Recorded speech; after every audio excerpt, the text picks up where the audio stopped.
couldn't wait to get to college. I was going to go to the same school where Dick Clark and Bob Costas went, the Newhouse School at Syracuse University. Not because I wanted to do hard news, no. I wanted to do features like interview Ricky Schroeder at the mall or be the wacky weather girl, because I dream big. And shortly after I got to school, these guys started calling me this name, Vargas. They thought I looked like the science teacher from Fast Times at Ridgemont High, Mr. Vargas. And they would whisper behind me in class and yell at me in the dining hall, and they'd call and wake me up in the middle of the night. And before I knew it, about 60 guys were bullying me around the clock. And for the next 4 years, I never joined the campus TV or radio station because I was so afraid that that would give them reason to make fun of me even more. But I was so determined to get my degree from the Newhouse School, so I totally stuck it out. And by the time I was a senior, I realized what I had done, and I completely plummeted. And I honestly didn't know what I had to live for. Until I saw the Oscar Mayer Weinermobile. Now, if you've never seen this thing, it is a 23-foot-long hot dog on wheels, and I fell in love with it instantly. So I ran up to the people standing in front of it, and they were on campus recruiting for the next round of Weinermobile drivers, AKA hot doggers. I was like, what? Best title ever. And so I grabbed the job description, and I'm looking at what the job would entail, and it would mean I would get to be on TV and be on the radio and be in the paper, travel all over North America, and tell hot dog puns every single day. I was like, they're basically gonna pay me to be myself. So I catered my resume completely to the job, bragging about my excellent driving record and my impending BSS degree in bologna sandwich skills. And then I crafted my cover letter, which was riddled with puns like, a hearty hot dog, hello to you, exclamation point. I recently traveled to Europe where I got to use real French and Swiss francs. What a lucky dog I was, exclamation point. But I knew that wasn't going to be enough. They were choosing 10 people out of 1,000 applicants. I had a 1% chance of getting this job. It was dog eat dog. That's when I came up with Rockin' Robin's Hot Dog Holiday Favorites, which was a cassette of me singing self-promotional songs, like you do for a job interview.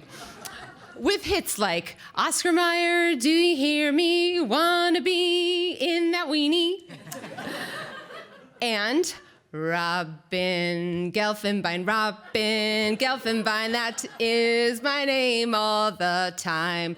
This job will be mine, my shoe size is 9. I'm Jewish, but I dig on swine. And I drew a Christmas tree with little hot dog ornaments and a menorah with little hot dog candles, which is completely sacrilege. And I sent it off, and I wait, and I wait. And about a month later, I get a letter from Oscar Mayer saying, and I quote, that I cut the mustard. So they fly me to Madison, Wisconsin for 9 back-to-back interviews.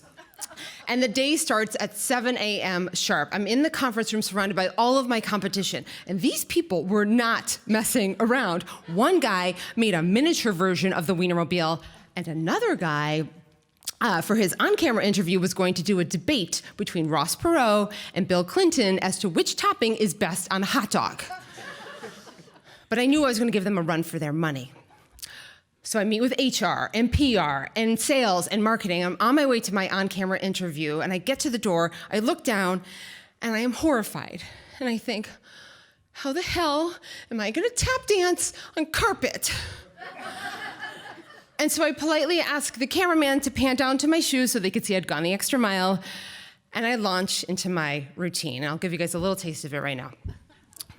Look for me in the Weinermobile, the Oscar Mayer Weinermobile. I'm gonna have the time of my life.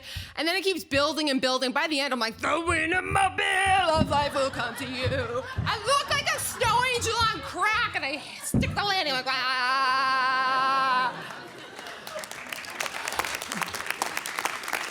Thank you. Nothing. And so I leave, and I am totally mortified, and I think I have to redeem myself. And I'm on my way to meet the man I have to impress the most, the Weinermobile manager, AKA top dog, Russ. Now, Russ was well over 6 feet tall, stoic, stocky, and for some reason, he breathed like Darth Vader. And so I say to him, hey, did you have a chance to listen to my Weinermobile demo? And he says, oh, you're this Robin.